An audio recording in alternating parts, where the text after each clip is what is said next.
good evening, and welcome to the SportsZone season finale. This is our last episode of Tuesday SportsZone, and it came at a pretty special time because the University of North Texas is ranked in the AP Top 25 at number 22 for the very first time since 1959. Joining me to talk about it, Zeke Rios and Will Miller. Guys, it's been 66 years since UNT has been ranked, and now it finally happened this week. They got up to 22. They're 9-1. It's been a season to remember. It's been a season that's just been incredible, and it's a season that's not over quite yet. Zeke, what have you seen from the Mean Green? Man, it has been an honor to be here during this season. I mean, I know it firsthand. I have siblings that are alums from here, and they are like, man, you're living the dream. You're getting to watch such a great season unfold, and this ends the longest ranked drought in FBS history. It's kind of crazy. Like, go Mean Green. Yeah, go Mean Green. Will, how are you feeling? I mean, to echo what Zeke just said, this is a unprecedented season for the Mean Green, and you can talk about how maybe the NIL era of college football and the newfound parity that we have may have contributed to something like this happening. But I mean, you said it at the top of the show, Stephen. 1959. Most of our parents weren't even alive back then. So for the Mean Green to, get to this stage in the Big 2025 is, it's nothing short of amazing. And, we're here for the ride. And, the way the offense is played, especially too, under Eric Morris, with, Messamaker leading the helm, it's been a really special season so far. Yeah, absolutely. It's been incredible, and we've been here from the start. I mean, it's been an exciting year. Week by week, we're like, all right, this team's for real. This team's really good. And then I remember we talked about rankings and college football playoffs at the very beginning of the year, and I was like, maybe hold your horses just a little bit. It's been a great start, but can we get there? And yes, they have. It's been truly amazing. And last week, a 53-24 win over UAB. That was the one that got you ranked. It got you up to number 22. And also, very importantly, South Florida lost to Navy. So really boosts your chances. But Zeke, from that game, what did you see from UNT, especially playing really well on the road? It was really good. I loved seeing their road confidence really spike. They're undefeated away, and I think that really has a lot to say. I mean, players of the game, Caleb Hawkins, he's a monster. I mean, me and Will went to a game not too long ago together. Game. Yeah, and man, he's a beast. We just kept looking at each other in awe. Like, watching this guy play is truly an honor. It's amazing. What do you think, Will? No, 100%. I mean, this UNT team, these last couple weeks of the season here, there are a lot of, quote-unquote trap opportunities, especially against teams like UAB, Rice, or Temple. And there were almost no fans in that UAB crowd, almost kind of a eerie feeling. It was a weird type of game. And this UAB team, despite firing their head coach a little earlier in the season, they had beat Memphis. They weren't just an absolute no-show in the American Conference. But UNT's offense stepped up to the plate. It was kind of a little back and forth through the first sort of quarter and a half. But, I mean, once Hawkins was really able to just put his foot on the pedal, got 5 touchdowns through the first, basically, almost 2 quarters. He had his 5th one, I think, early in the 3rd quarter. And Wyatt Young continuing to prove that he has some major rack ability. Just a really physical receiver on the outside for the Mean Green. And this offense is really, taking off to new heights. And just, contrary to years past, the main difference with this Mean Green team has definitely been their defense. Obviously, I'm not here to say that they have a top 20 defense in the country or anything of the sort. They still have some, issues as far as maybe stopping the run game that we've seen pop up time to time. But, I mean, they're pretty stout across all 3 levels, and their pass defense has been really good up to this point. And, I mean, this is just a really balanced overall squad. You see Wyatt Young go in there for another touchdown. This is a team that, with this balanced attack, I think that, they do have potential to enter the college football playoffs now. We're looking 2 weeks out from the season. Obviously, the dominoes are going to kind of have to fall in the right place for that to happen. But there's a lot to be excited about in Denton right now. Yeah, absolutely. And you said it perfectly there. We'll continue to talk about that in just a moment. But some of the players you mentioned, Caleb Hawkins is a guy we talked about a lot on this show throughout the season. He's been amazing. And in this game, 189 yards, 5 touchdowns. You talked about it, Will. 7 yards a carry as well. Caleb Hawkins has just been a monster all year long. Wyatt Young as well. He had 143 yards and a touchdown, and then Drew Mestemaker just always strong and solid as usual. 289 yards for him, a couple touchdowns. It's been amazing what this UNT team has been able to do as we continue to look through the highlights here. The turnovers were great as well. You talked about it. Will Jones had 2 interceptions in this game, and this UNT team leads the nation, the entire nation, in turnover differential, turnover margin. It's been impressive what they've been able to do defensively and offensively, protecting the ball and taking it away. How much has that really impacted this team, Zeke, being balanced? The defense is what UNT lacked before, so them having defense now makes up all the difference. Like you said, their turnover margin is really important, and I think that carries a lot. And then having good defense just makes the offense proud to work. And I mean, they got 21 points in the first quarter, and they just didn't seem to let UAB settle at all. And I really think that's what it comes down to. Yeah, definitely. Will, how much has that really made an impact, just finding the balance and taking pressure off really both sides of the ball when they're both performing so well? Yeah, I mean, especially with the defense, I feel like our linebackers and our safeties especially are just they're really sound when it comes to fitting their gaps in the run game. And in the pass game, you know, we're keeping up with pretty dynamic receivers downfield, which has been, you know, huge for us. And you know, in years past, UNT's offense, you know, last year, for instance, Chandler Morris had to compensate a lot of the time, you know, along with the rest of the gang, just for, you know, continual, you know, 3 and outs on the defensive side. I mean, rather the defense, you know, would give up touchdowns and whatnot. But obviously now, to have that balanced attack, like you said, Steven, it's been huge, and it's giving the offense more legs, in my opinion, for the defense to be able to step up to the plate, offense not having to be on the field all the time.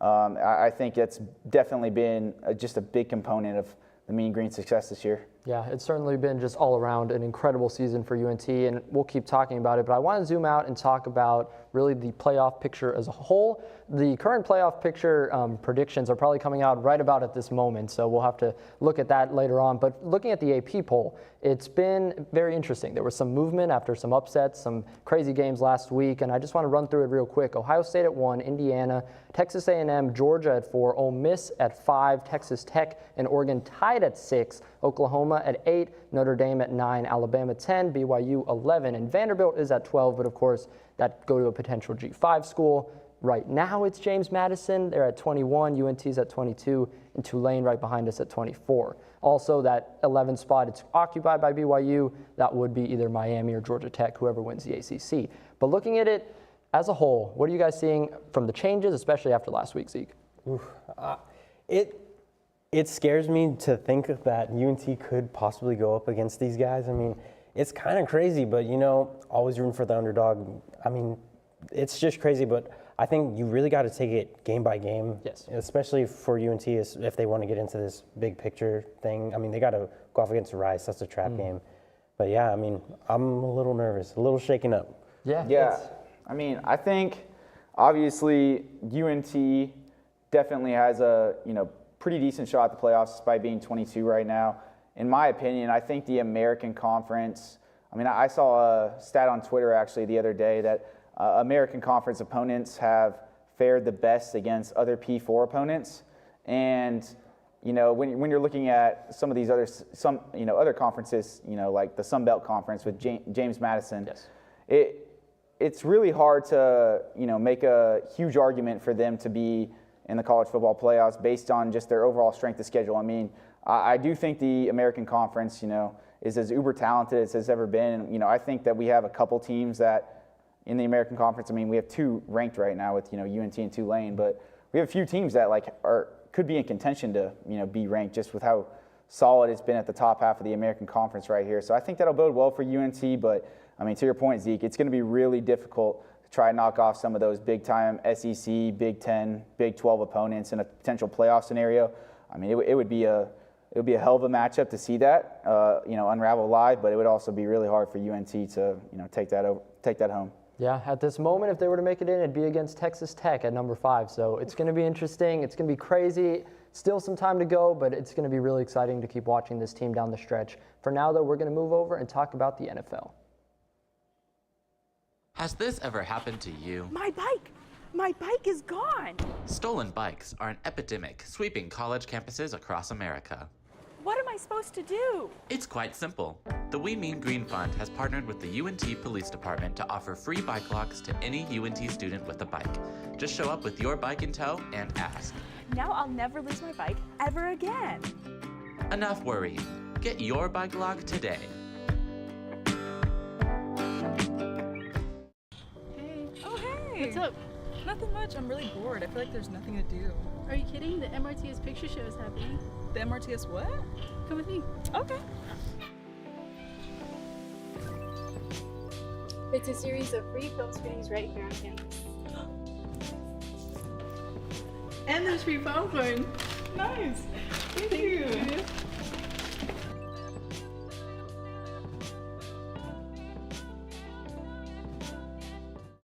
I use Flex to buy my favorite snacks.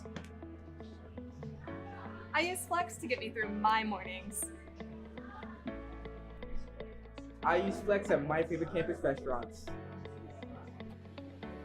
I love how Flex is a cashless payment method and can be used at all campus dining venues. So, how do you use Flex?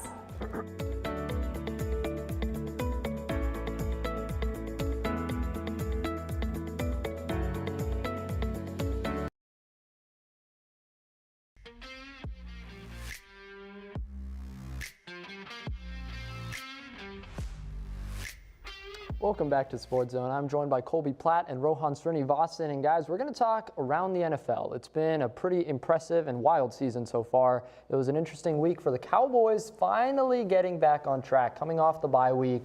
And it was, on a serious note, definitely a very layered game. Obviously, the loss of Marshawn Kneeland a couple weeks back. It was definitely something for the Cowboys that was much more than just a regular game, much more than just a regular Monday night. So the Cowboys came out really focused, really wanting to play for their teammate, and it showed on the field. Rohan, what did you see from Dallas in this game? They were amazing, man. To turn up, it's been a tough couple of weeks, as Brian said. And I know you can't control who you play. They're 2-7, but arguably after the trade, Steven, they have possibly the best front five defense in the National Football League. Wow. I think so, but that doesn't fix the secondary. And when come on, man, best front five, man. But yeah, the secondary needs to be fixed. But Dak Prescott once again throws for 268, 4 touchdowns, MVP likely. Yeah, a dart there to CeeDee Lamb. And it was a little bit of an interesting topic. CeeDee Lamb and George Pickens were benched for the first drive of the game. Apparently, they were out a little late in Vegas or something like that. So once they were able to come in, though, they really locked in and had 2 excellent games. Jake Ferguson, miming right there. He had a really solid touchdown there, kind of old reliable. And for the Cowboys, they were clicking offensively. Here's a great play by George Pickens, spinning, moving around the defenders. He's almost untouched. How good has he been, Steven? He's been incredible. For him, 144 yards and a touchdown in this game. Another one of those trade pieces. Obviously, this one wasn't at the deadline, but these players have come in and made a huge difference. Colby, there's your guy, Javonte Williams, too, on that block. This one, a nice start to Ryan Flanoy. What have you seen from these new additions, and especially right after the trade deadline for the Cowboys? I think they're on a rise. I feel like, obviously, the impact of the loss of Marshawn Kneeland, I feel like that really elevated the defense this game. And of course, you can say, oh, it was against the Raiders, but I feel like they know that they can play their game now. I mean, you still have Matt Eberflus, but I mean, DeMarvion Overshown is back, and Deron Bland looked really good last night. Quinnen Williams he's going to be a great addition, and I feel like they will have a chance to really prove themselves against the Eagles, who they kept up with at the beginning of the season, but now it's at home at AT&T, so I feel like they can't keep up with the Eagles still, and that'll be a statement win if they can get away Eagles. But as for this game, I guess you can say what happens in Vegas stays in Vegas, especially for George Pickens and CeeDee Lamb. Yeah, and they're a safety there, Donovan Ezraku coming in and making that play. And this is definitely the best that this Cowboys defense has looked maybe all year. It's really been impressive what they were able to do in this game. Obviously, for Marshawn Kneeland there, he was on the T-shirts, holding up his jersey. There's Ryan Flanoy. Definitely a much more meaningful game than just a game. But from an on-field standpoint, the defense was just really strong. And you had a lot of new additions, a lot of players coming back. We mentioned Quinnen Williams, there's DeMarvion Overshown. Logan Wilson in the trade made his debut as well. And then all kinds of injuries. Trevone Revel made his debut as a rookie. And it's really just the story of this defense. You had your safeties back too, Malik Hooker and Donovan Wilson. So you were so banged up. There was so much trouble going on everywhere. But finally, you were able to put something together. Rohan, how important is this, and how do they take this and translate into the Eagles game? It's important because they played a 2-7 team. Yeah. And you saw Lamb waving goodbye even before the game was done. But keep that same energy versus the Eagles. This is how you win against good teams. We're 0-4 right now against teams above 500. The next couple of weeks will really show me what the Dallas Cowboys are made of. You got the Eagles. If you lose against the Eagles, Steven, you're 4-6 in 1. Then you look ahead, you got the Lions, the Chiefs and Lions, and then you're like, okay, now I got the Chargers, I got the Vikings. I need to win at least 2 out of those 3 games to put myself in the 7th seed.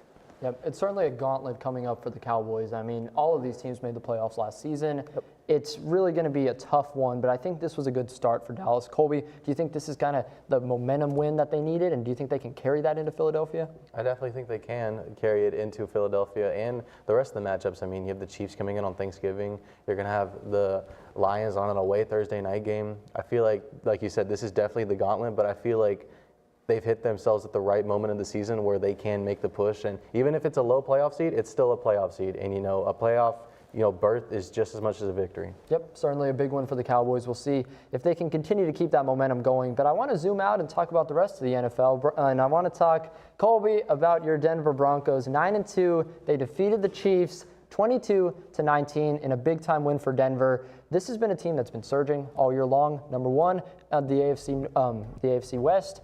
It's been impressive. The Chiefs, obviously, all this hype, but the Broncos come in and get a big-time win. Colby, what'd you see? This is just a team where, I enjoy watching this team so much. It's just so much fun, and I feel like this was definitely our statement win. We're going up against a 5-4 Chiefs team who is, people were doubting us the entire season, the most fraudulent 8-2 team of all time.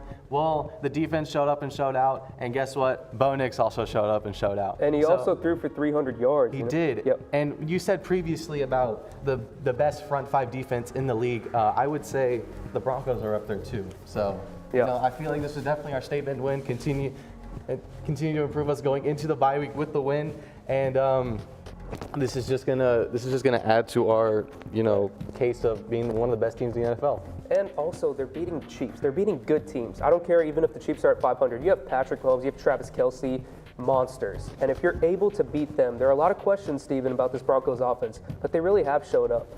Yeah, they certainly have, and of course a statement win against their rivals and the Chiefs. Definitely a big one. The Chiefs fall to 5-5, and Denver is just surging.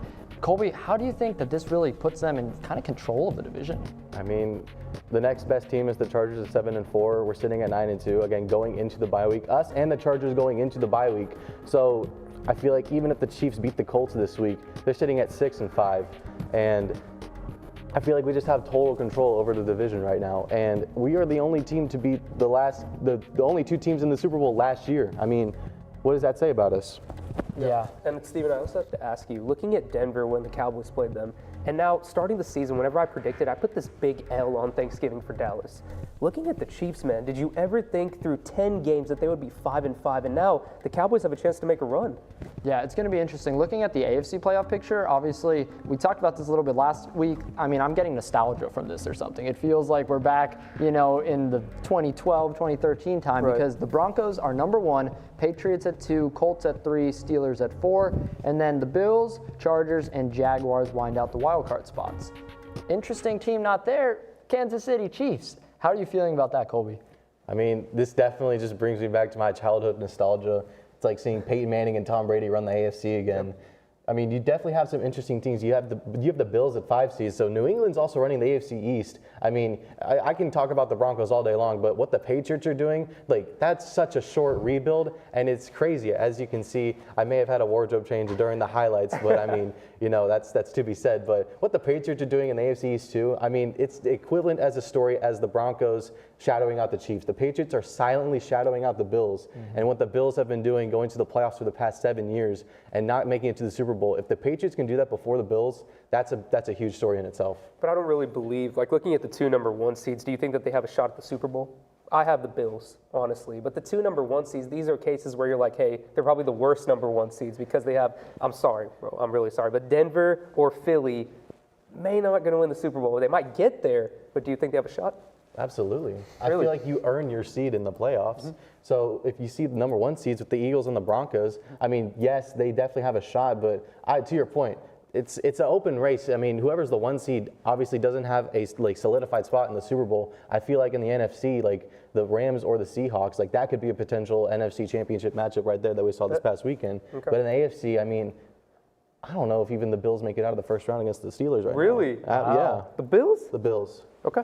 I mean, you saw Only them, time will you tell. saw them go up against the Dolphins. I mean, what happened there? Absolutely. They're very on and off. I mean, they get blown out by the Dolphins, but they blow out the Panthers. Have a close game against the Buccaneers. I mean, I can't say the Bills are a Super Bowl favorite right now. I'll give you one better. Dallas isn't even in this picture. If they can get a win against Philly and either win one game against the Chiefs, Lions, or Chargers, they're going to get the 7th seed, Stephen. Okay, let's run through the NFC just real fast. Sure. The Eagles at number 1, the Rams at 2, Bears at 3. That's I don't know, guys. That's impressive. I'll give them credit. Buccaneers at number 4, and then Seahawks, Packers, and 49ers winding out the wild card spot. It's been interesting. The Rams got a big-time win against the Seahawks. You said maybe that could be a potential preview. I don't know. It's going to be really exciting. Obviously, the NFL's been really weird, really wild this year, but it's going to be exciting to see how it continues to unfold as the season goes on. But we're going to move over to the ice and talk some Dallas Stars hockey.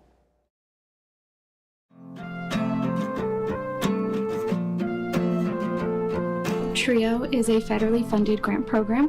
It was funded in the 60s, and it supports student success and student retention. So we have a lounge, computer lab, free printing for our students. We also provide one-on-one advising services for our students, as well as career exploration and prep. Students who are eligible for TRIO include those who are first-gen, low income, or have a disability. They just have to meet one of those 3. There are many benefits to being in TRIO. Some of the general ones are the services we provide. The other benefits include creating a sense of community, a sense of belonging, and giving a safe space for students to come. Students can apply for our program by either coming in person and scanning a QR code, or they can also visit our webpage that has a direct link to our online application. And students need to know that we are here to help.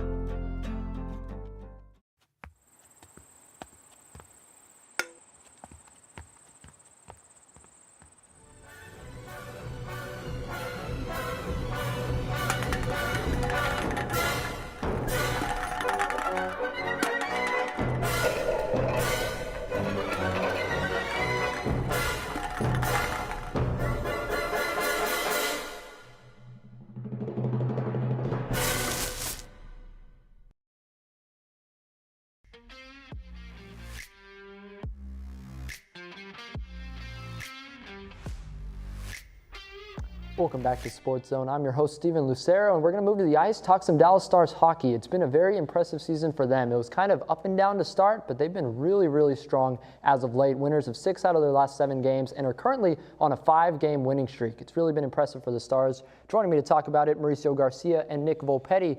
Guys, we've talked about the Stars a few times on the show, and it's been kind of the consistent inconsistency, I would say. It's been, a really strong start, kind of fell off a little bit, but now they are surging. Nick, what have you seen from the Stars team? It's been really good. Like you said, there were some concerns early on in the season, but I think a lot of that was just getting used to a new head coach with a new system. I think that's probably the main explanation for their struggles. But man, lately it's been really good. Like you said, 6 of 7, 5 in a row.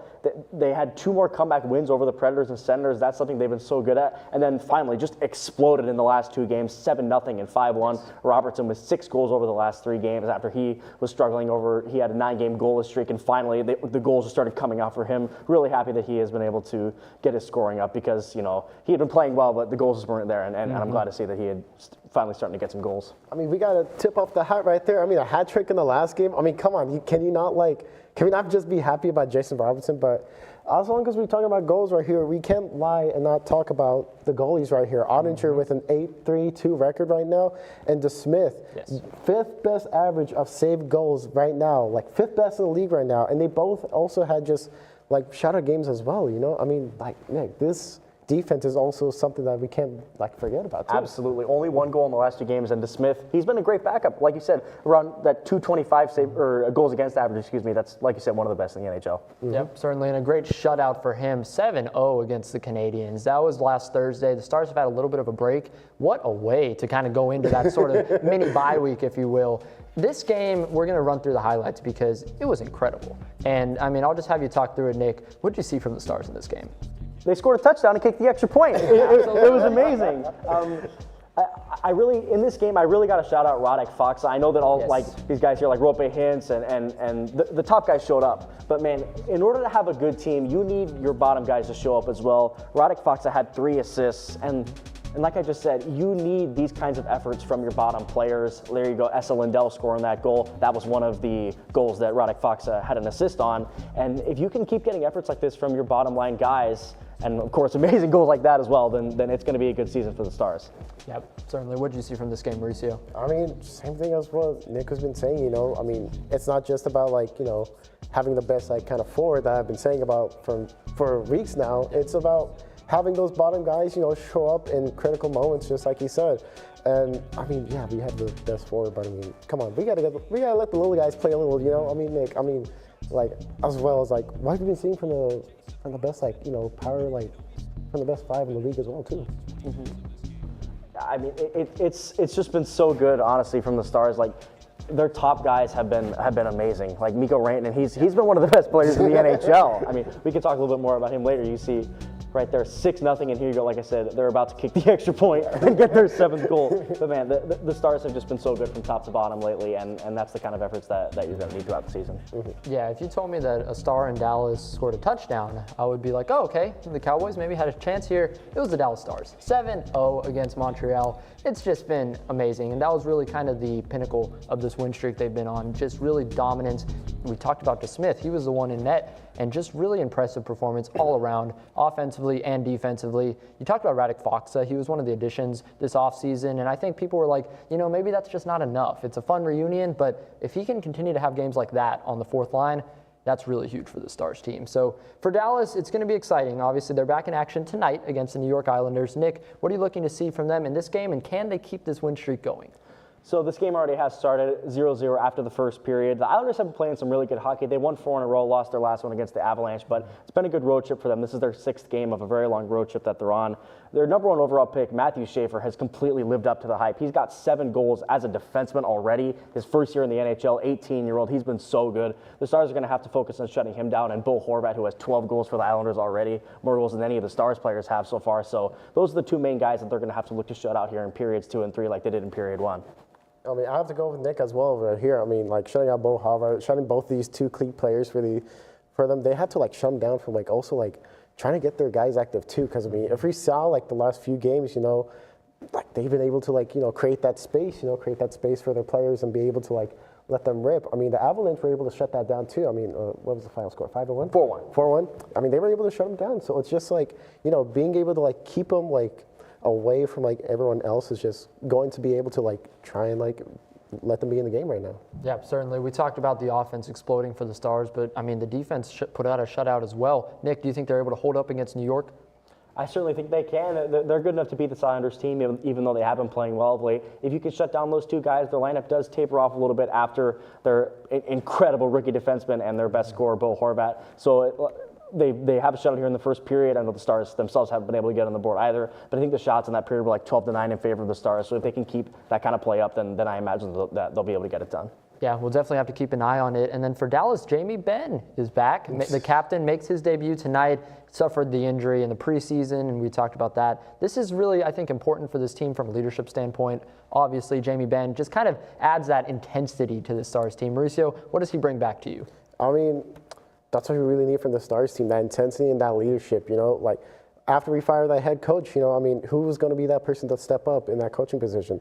I mean, yeah, we're going to hire a new one, but yeah, come on. But Jamie Benn is going to be that person that we need for this team, especially with how like explosive this team can be, like, and explosive this defense can be. That's what you need from this. You don't need them to be just like, oh, we're just going to go play another game. No, you need them to go out offensively from the way they've been playing and from the way that, you know, they are, like, the standards are over here in Dallas. I mean, like, Nick, what do you think about that as well? Yeah, you said it, Mauricio. Jamie Benn, he doesn't have to be that elite scorer that he was maybe 5-10 years ago. The Stars have guys like Mikko Rantanen and Wyatt Johnson who can put up the goals and assists. Jamie Benn just needs to be that second or third line guy who can stabilize the team, bring that veteran leadership, especially now that he's not on that big contract anymore, signing that 1-year hometown discount that he got with the Dallas Stars. Really appreciative of him doing that, by the way. But yeah, he just needs to be that guy who can just be in the middle of the lines and just provide some stability for the Stars beyond just the top guys. Yeah, definitely a big fan of Jamie Benn, and I'm even more of a fan now that he's on a team-friendly contract. I think that's really an important piece of this. And then to complete that transaction, Matt Duchene did go on to long-term IR, retroactive of October. He's obviously been out a little bit for a little while. That's a loss, but like you said, the offense has been really strong and they've been able to step up. Nick, is there anyone else that you look to kind of step up and really take that next step? I mean, honestly, I feel like it's been a pretty collective effort thus far for the Stars. I mean, there's not anybody in particular that stands out to me. I think if you can keep getting efforts like that from Radek Fox, I mean, he only has 1 goal so far. I think that if you can get more efforts like that Canadiens game, it was Petrovic who also had a goal. Esa Lindell had a goal. I think if those guys can continue to contribute a little bit like they did in that game, then it can just add so much to this team beyond just the big names that stand out to you like Mikko Rantanen. And yeah, Mikko Rantanen, a big name, and he's deserved it. I mean, the Moose has been incredible in his first full season as a Star. So I'll ask you, Mauricio, who has been your early season MVP for Dallas? I mean, kind of a late one right here, but I mean, you kind of have to give it to Jason Robertson. I mean, the last 3 games, I get it. 6 goals in 3 games is an impressive stat, but the last 7 games that he has been played in, 7 assists as well. He's able to like be that like kind of guy late in these 7 games to like just help this offense going, but also able to get those other guys as well. But I mean, Ryan Johnston as well, being that middle guy as well. I mean, just 5 goals, 6 assists in these last games. He's able to like keep that going as well. I mean, these top 3 guys are just unbelievable. Yeah, they've been great. And looking at Jason Robertson specifically, he's a player that kind of struggled a little bit in the playoffs last year. He really had that, just long goalless streak. Finally kind of got it going at the end, ended up being a little too late for the Stars.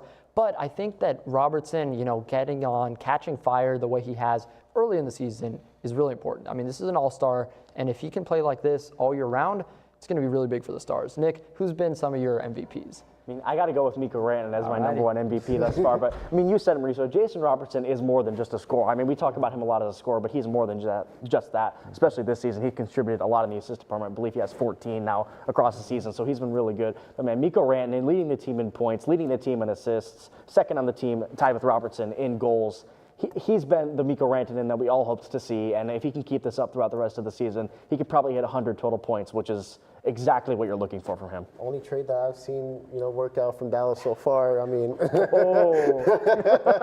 to throw that out. You had to do it. Yeah, I remember saying it last year. This feels like the Rantanen trade felt like the equivalent of the Luka trade. Instead, you got the superstar, and I'm very, very happy about that for the Dallas Stars. So it's going to be an exciting year. Obviously, still a long way to go, but it's really been a great start. Hopefully the Stars can keep on winning. But now we're going to move over to the NBA and talk about some of the City Edition uniforms.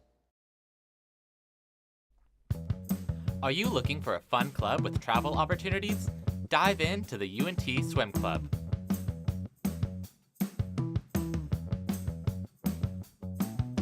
Practicing Monday, Wednesday, and Fridays from 7 to 9 p.m. at the Pole Recreation Center. We accept members at any skill level. For more information, reach out to us at unt.swimclub on Instagram.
Welcome back to SportsZone. I'm joined by Jadel Mireles and Cooper Lide. And guys, we're going to do something a little bit different here, have some fun, and talk about the NBA City Edition uniforms. The NBA does this every year through Nike. They've done this since they became the provider, coming up with a City Edition uniform, you know, something sort of special to represent the city and be an alternate for the year. It's been an exciting one this time because they brought back some old ones, there's some new ones, a lot going on here. So Jadel, I'll start with you. What have you seen from the City Edition so far, and what are some of your favorites? Okay, so my top 3 favorites are Miami, because it's so iconic. They have the Miami Vice 80s theme going on. My philosophy is that if it's not broke, don't fix it. If it looks good, just bring it back each year, but with a different take. And I also really like the Purple Rain Minnesota Timberwolves one as a tribute to Prince. And obviously the OKC jersey, because it pays an homage to Native American art, and it's featured in the first Americans Museum in Oklahoma. Yeah, really some great picks here. Looking at OKC, this is one of the new ones. You know, I really think that it's an interesting take because you talked about the history behind it, but I mean, it's just such a nice jersey. The font, the OKC, the black, it's just, I mean, I can never be mad at a black jersey. I think that's really nice. The Purple Rain for the Wolves, definitely a really nice one as well. And then you talked about the Miami Vice ones. We'll get back to those in just a minute. Cooper, what do you think of some of these? Yeah, they're pretty good. I really like the Timberwolves from Jadel's picks.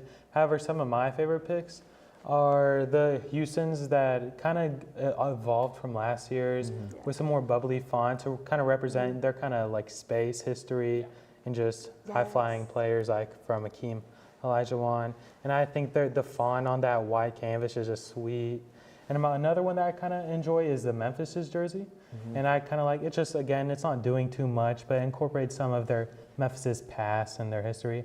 However, the jersey that I just, in my opinion, I just do not like and I kind of despise is Golden State's. Like the tree, I just never liked that design.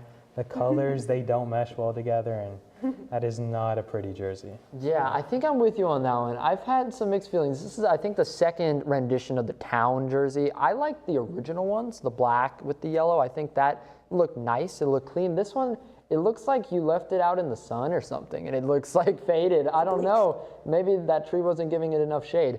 I don't know. I wasn't a huge fan of this one. The H-Town one's clean. You know, you always have that nice white with the font. And then Memphis, it's not too different, but definitely a little bit of that gradient design on the side. Jadel, what do you think of some of these picks? Oh, I absolutely agree with Cooper's takes.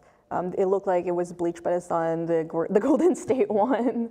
But I like the H-Town, the historical meaning behind it, because I'm from Houston, so I like that, it pays an homage to Houston being one of the main space cities in the country. Very good takes. Yeah, definitely some good picks here.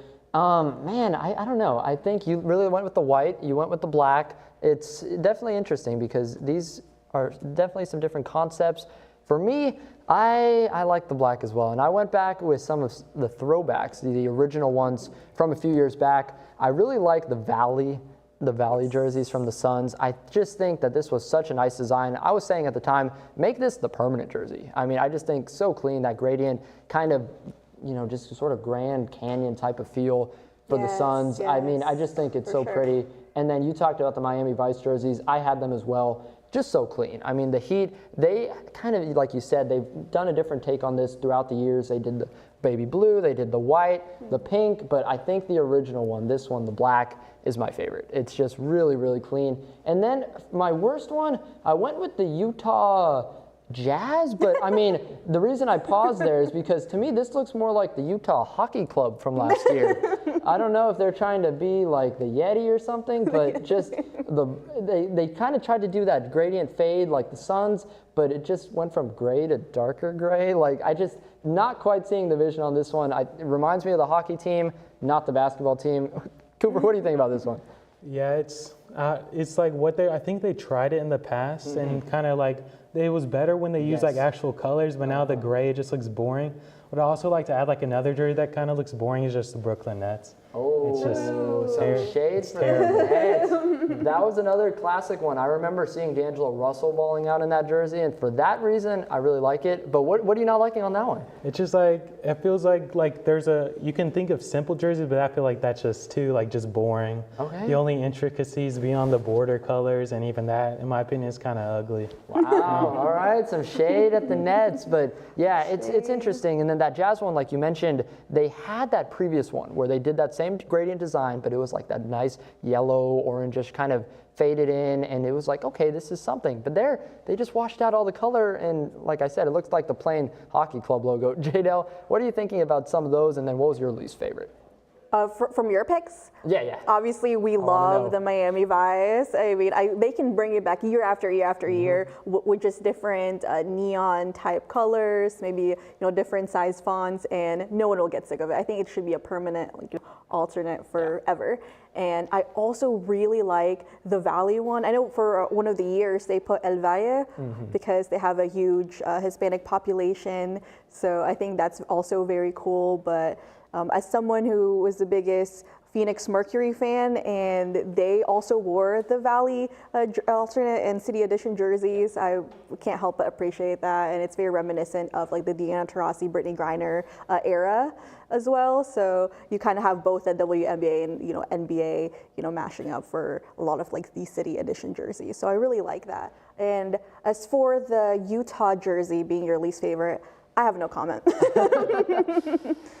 Yeah, I don't know. I just feel like they kind of had no comment. I was like, these are about creativity and putting something unique, and I don't know. I just didn't quite see it. But Jadel, I saw on your least favorite, you had a black jersey that I'm kind of a fan of, Dallas Mavericks. What did you not like about this one? Yes, because I've seen, the best City Edition that Dallas Mavs could, bring out. And for me, that's the Skyline jersey during Dirk Nowitzki's last year. It was 2016. I remember those. Those were actually the statement jerseys that for a little bit, those were really nice, the Skyline for sure. Yes, and Dallas is such a corporate city. It's one of the growing headquarter cities in the country, and we have so many people working corporate jobs and working for a lot of those buildings. So I think that, why not showcase the Dallas skyline? And we have a very beautiful skyline with that little ball. So why not just, showcase that? And I think it's not giving Pegasus what we have for the 2025, 2026 jersey. I can barely see the Pegasus wings. So I think that, bring back the skyline. Yeah, definitely that skyline with Reunion Tower on it was really, really pretty. I like those a lot. But these I do like still. I like the black. This is an interesting one because, yes, it is a different take on the Pegasus uniforms from a few years back. Those were the white and the gold ones. This time they flip it to the black and the blue. And I liked it. I really liked the black concept uniforms that they had a couple years ago when the Mavs went to the NBA Finals in 2023. I think those may be one of my favorite City Edition uniforms. But Cooper, what do you think about these Mavs jerseys? Honestly, I really like the Dallas uniform. It's the black and blue just looks nice. There's not too much blue. It's a little interesting. I don't know if I would do that on this side if I was designing it. In my opinion, they kind of look they look solid. They look above average among the different NBA City Edition jerseys. Yeah, I like it. I don't know. I have mixed feelings, about some of these, but I just think that really going with that clean, classic look made a difference. Some of these teams, though, they went crazy. Some had some wild designs. Some were just not putting that much. I don't know. It's definitely going to be exciting to continue to watch these on the court. Jadel, of the Mavs ones, which one is your favorite over the years? You talked about the skyline. Any of the other ones of the City Edition uniforms? I think just mainly the skyline because that was Dirk's last year, and I think they really should bring it back. Bring back some of the luck for the superstitious fans, and the Dallas skyline is one of the best skylines in the country. So why not make different renditions of that, similar to what the Heat is doing with their City Edition jersey. So yeah, I just want to see that skyline really shine. Yeah, I think that's fair, and I think the Mavs honestly could use maybe a little bit of a back to the past. Obviously it's been a wild couple of weeks, and Dirk, talking about being back with the organization, I think that'd be great. Bring back the jersey, bring back Dirk Nowitzki as well. Yes. I think that'd be great for the Mavs, but we're going to move on, do a little bit of something different, a fun game topic here. Get ready to play. Bowl of Takes coming up next.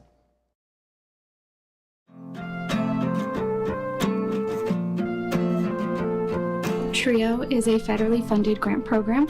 It was founded in the 60s, and it supports student success and student retention. So we have a lounge, computer lab, free printing for our students. We also provide one-on-one advising services for our students, as well as career exploration and prep.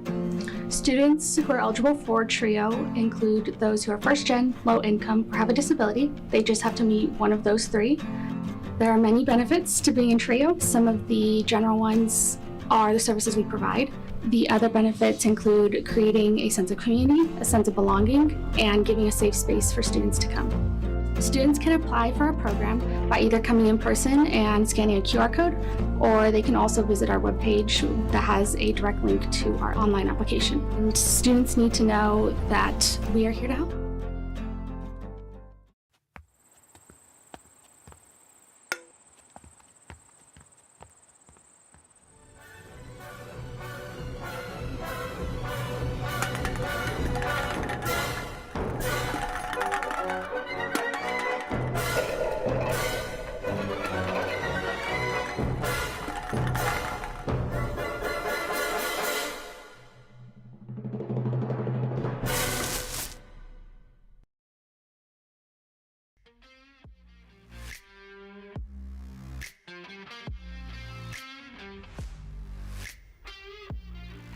Welcome back to SportsZone. I'm your host, Steven Lucero, and joining me, all the contestants. We have Josh Ortega, Beth Spicer, and Jaden Crumpton. And guys, we're gonna play a little game I like to call Bowl of Takes. And I'm gonna touch this and whoo, it's a little bit hot because there's some hot takes in this bowl. Basically, we're gonna go around all throughout sports. I'm gonna pull out a take and you guys are gonna tell me how you're feeling about it. Do you think it's hot? Do you think it's cold? And I mean, I'm just gonna get started. Let's start this off with take number one. And number one is gonna be, we're gonna go over to baseball. They're in the off season right now, but I wanna talk about the Rangers. There are some reports that came out today about Adolis Garcia and Jonah Heim potentially. Have we seen the last of them as Texas Rangers? Guys, do you think the Rangers move on from Adolis or Jonah this year? I don't know. It's kind of hard with Adolis because I don't really want him to leave since he's such a big part of the Rangers team. But in the last 2 seasons, we haven't seen a ton from Adolis, and that's really sad because he was, he was our main player during the World Series. So I think, I don't know if it is time. He keeps getting injured. He's not doing a ton. We have all these young players that are coming up, and maybe it is time for the team to kind of bring a new era of players abroad. Yeah, it's sad to think. I mean, he was just incredible. Obviously, the American League MVP for the championship series. He was just amazing what he was able to do. But like you said, we haven't really seen that replicated in recent years. How are you guys feeling? I agree. I think, new regime obviously coming in, and I think the writing's been on the wall with Adolis, really since that MVP season. Hasn't really been what he once was. Really, that writing's been on the wall. They were talking about it a lot really towards the end of the season as well. So I agree. I think that maybe it is time to move on from Adolis. Yeah, we'll see. Both Adolis and Jonah Heim are kind of in trade conversations right now. The Rangers talked about potentially shopping them.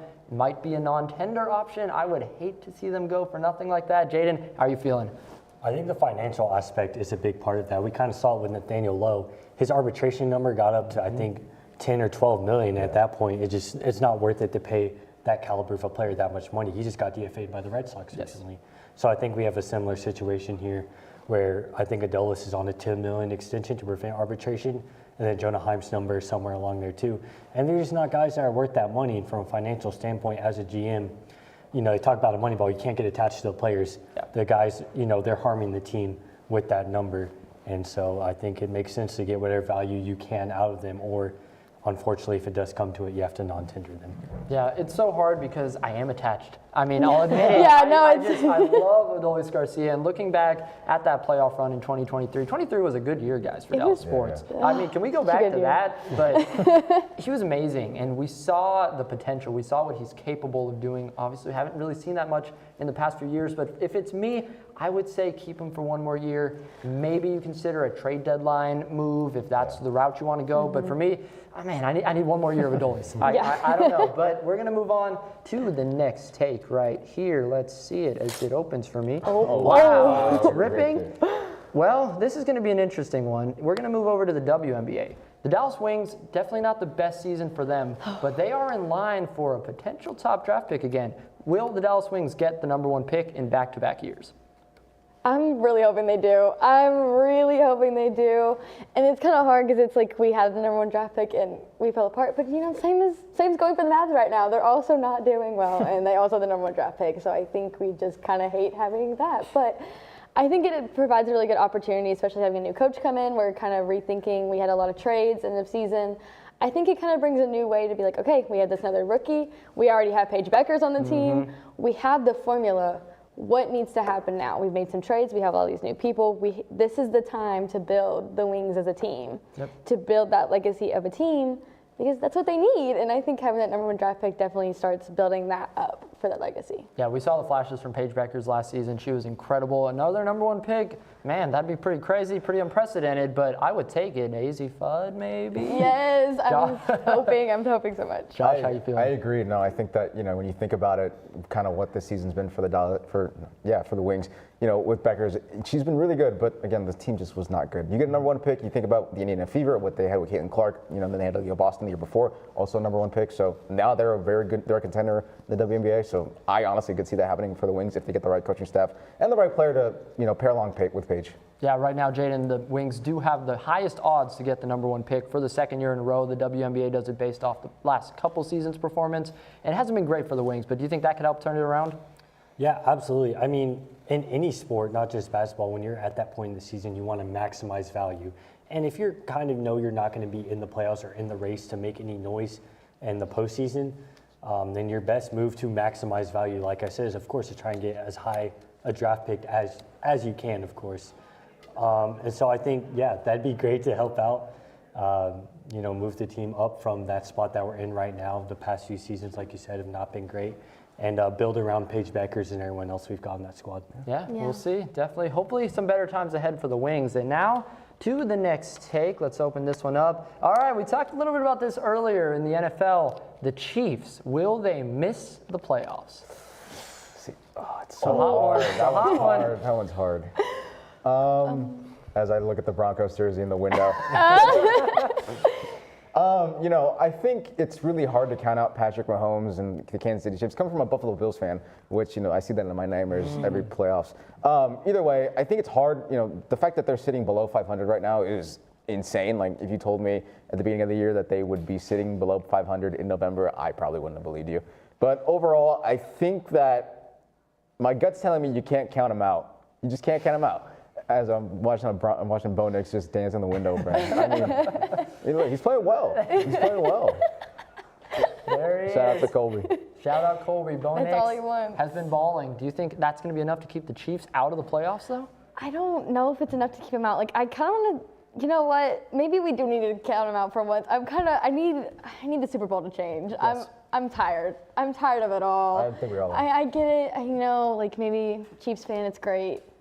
I'm tired. You know, and the Cowboys, they're a story of their own. But I'm tired of seeing the Chiefs. I'm tired of seeing the Chiefs year after year after year. So maybe it's too early to, like, you know, really count them out fully. But I kind of want to change. So if they miss it, I won't be sorry. Yeah, I wouldn't mind too much either. Jaden, do you think the Chiefs actually miss the playoffs?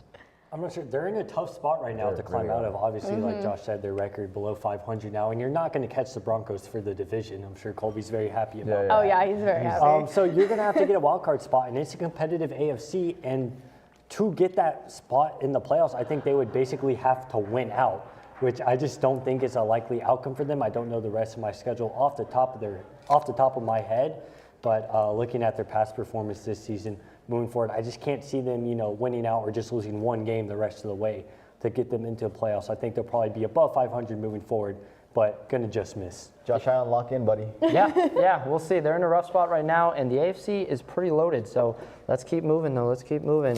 This one, okay, this is interesting. We talked about the Mavs. Do they trade Anthony Davis? Everything has gone down crazy. Obviously, you brought him in for Luka, but it hasn't quite worked out. Do the Mavs consider making a move? Rob, get on the phone, buddy. It worked the first time. Get on the phone. Call him up. They don't got no GM right now. Call him up right now. If the Lakers got him back, I would crash out. Let's go. Imagine. Send him back. Crazy. Let's go. Bring AD back. Bring him back. I don't know. They just need to change. I don't know what needs to happen. I don't know who needs to go, who needs to come in. it's been really, really rough. And, you know, firing Nico, that was a great time. It was a great time to be alive. That finally he's gone and he's not here anymore. But I think I had to trade him away because they brought him in for Luka. And Luka played a very specific way. And now that we traded Luka away, we have to figure out how to change that. Yeah, and unfortunately, Anthony Davis just hasn't played, period. No, I mean, street clothes, it's just he's not there. hard. Jaden, do you think they make a move? I'll go back to what I said earlier about the wings, about maximizing value when you get to a certain point in the season. And even though we're, like 10 games into the NBA season, we know what this Mavs team is now. We're good. We're good. We're moving forward. And I think Anthony Davis, what value are you going to get out of him at this point? You're not going to win anything. Unfortunately, it is very embarrassing to admit defeat like that and trade him away just a year after trading Luka away for him. But yeah, I think you have to trade him, just hopefully not back to the Lakers. Yeah. Not back to the Lakers. Not that's back to the Lakers. And we, John wants it. We'll see. Him and Ayton, come on. That'd be something. Oh That'd be a backcourt for again. Imagine that front court. Oh man. Oh my gosh. But guys, I have one more take, and this one's special. It's how we started the show, and that's how we're going to end the show. UNT makes the college football playoffs. Guys, can you see it happening? I mean, clearly the committee had some other ideas tonight. I don't agree with this. I mean, come on. I mean, they really won on game day this weekend. I mean, geez Louise. Either way, I mean, you know, I think with the Tulane spot, getting that G5 spot, which is ridiculous in itself, you know, really shouldn't have happened. But we'll see. I mean, if they win the conference championship and win out, they really good shot. I don't think that, you know, the committee can kind of overlook that. So I think if all that happens, they should be in the playoffs for sure. I piggyback off. I think we make it. I'm optimistic. I think, you know, we fell to that game against USF, and that was a bummer. But I think since then, that was kind of what we needed. I'm kind of glad we kind of got that hard game out of the way to have like, okay, this is what it's like. This is what it's like when you have to step up to the big stage and fight a good team. So I think after doing that, and they've proved themselves time and time and time again that they can step up. I'm optimistic, and I want it. I want them to go to playoffs, and I don't know what they're doing with that rating. Like, how does Tulane get in? I don't really understand. Yeah, how do you lose to UTSA and you still get in? Yeah, just to be clear, the college football playoff rankings did come out during our A block, and they said right now Tulane has that 12th spot, the final G5, instead of North Texas. And guys, I don't know how I feel about that. I don't agree with I them. don't like it at all. Odds are, though, if this continues to go as it has been, we will face them in the American Conference Championship game. And to me, the winner of that, I think, might just take the spot. Jaden, how are you feeling? Yeah, I agree with you. We control our own destiny. Yes. Even with Tulane having this ranking, it really changes nothing. We'd be in the same spot if we had the ranking. It's whoever wins the American Championship game is going to be in the playoffs. I don't see us or Tulane losing out or losing any of our remaining games. I think we're both going to win out.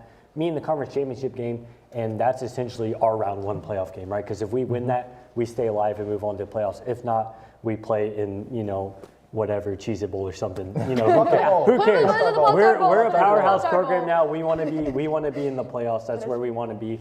And I think we definitely have the team to do it. And I think we'll make the college football playoff committee recognize what's really going on here in Denton. Yeah, yes, sir. I agree with that completely. It's been an incredible season for UNT, and it's not over. It's not over yet. And I really, truly believe that this team can make this college football playoffs. Step one, American Conference Championship. Really, step one is win against Rice, win against Temple. You know, truly 1 week at a time. But, man, there's some real potential here. And just like that, it's been a season of SportsZone. I want to give a shout-out to everybody because, guys, this was our finale. This season has gone so fast, and I just want to give a big shout-out to everyone that made it happen. Looking behind the scenes here, camera 1, 2, 3, and 4, our incredible floor director, in the control room, everyone that makes this happen, director, technical director, replay, audio, and graphics. It really takes an army to make this show happen, and I think that, you know, it's been exciting. I want a big shout out to all the analysts, truly all of them up here and all of them earlier in the show. It was an amazing season, and I just want to thank all of you guys for being here. Thank all of you guys for watching. Make sure to follow us at NTTV Sports to keep up with all the behind-the-scenes content, and stay tuned for one last Thursday Sports Zone later this week with John Phillips. Thank you all for watching, and thank you again just for an incredible season of Sports Zone. One shout out to our sports directors, Nash Lowry, Gabby Pippins, Wyatt Schott, and our associates, Josh Ortega and Matthew McDowell. Thank you from all of us here at NTTV Sports. And I am your host, Steven Lucero, signing off. We will see you next year on Sports Zone.